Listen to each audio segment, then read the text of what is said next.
बिहार के ज्यादातर गांवों में, जैसा मैंने आपको बताया 2500 गांव में मैं गया हूं, ज्यादातर गांव में 50 से 60% युवा कहीं न किसी कारण से अपने परिवार, गांव, पंचायत छोड़कर बाहर ही रह रहे हैं।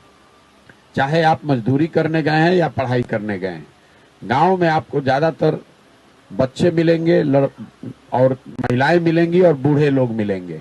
जो नवयुवक है वो गांव में रह ही नहीं रहा है और कई लोगों को ऐसा लगता है कि पलायन गरीबी से जुड़ा हुआ मुद्दा है, गरीबों के लिए समस्या है।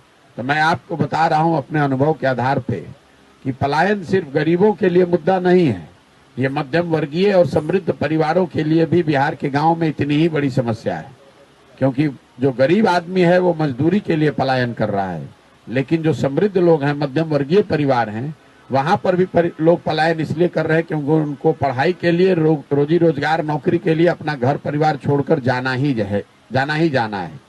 तो सामाजिक तौर पर एक जो नई बात मुझे समझ में आ रही है कि बिहार में परिवार का एक साथ रहने की जो परिकल्पना है वो परिकल्पना ही खत्म हो गई है। शायद ही गांव में कोई ऐसा घर है जहां माता पिता, पति पत्नी और बाल बच्चे साथ में रह रहे हैं। कोई होली दशहरा में या कोई परिवार में अगर कोई शादी विवाह है तभी लोग साथ में आते हैं, बाकी अगर चाहे आप गरीब है या अमीर है, सबको बाहर जाना है। कह रहा है कि भैया इस गांव के लोग कह रहा है कि यहाँ फैक्ट्री लगवा दीजिए, बहुत बेरोजगारी है। तो आप में सब लोगों को मालूम है कि अगर फैक्ट्री लग जाए तो गांव के लोगों का जीवन सुधर सकता है, लेकिन आपको फैक्ट्री के लिए वोट नहीं देना है, आपको तो मंदिर के लिए वोट देना है, आपको हिंदू मुसलमान के लिए वोट देना है, आपको 500 रुपया अनाज के लिए वोट देना है। तो जब तक आप गलत विषय पर वोट देते रहिएगा आपका भला नहीं हो सकता है। इसलिए इस बात को सोचिए, समझिए, अपने बच्चों के लिए खड़ा होइए। अपना आपका जिंदगी तो आधा से ज्यादा बीत गया, आपका हमारा उम्र है 45 साल, आधा से ज्यादा जिंदगी तो हमारा बीत गया।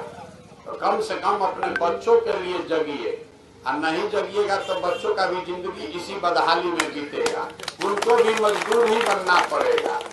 ये संकल्प लीजिए कि आपने अपने बच्चों को मजदूर बनाने के लिए नहीं पैदा किया, आपने अपने बच्चों को अगर पैदा किया है तो उनके लिए शिक्षा की व्यवस्था कीजिए, उनके लिए रोजी रोजगार का व्यवस्था कीजिए, अपने बच्चों को अफसर बनाइए, अपने बच्चों को ट्रेन में, बस में भेड़ बकरी की तरह भेज के मजदूर मत बनाइए। यही जिस चीज के लिए भी आपने वोट दिया है वो चीज आपको हो रहा है।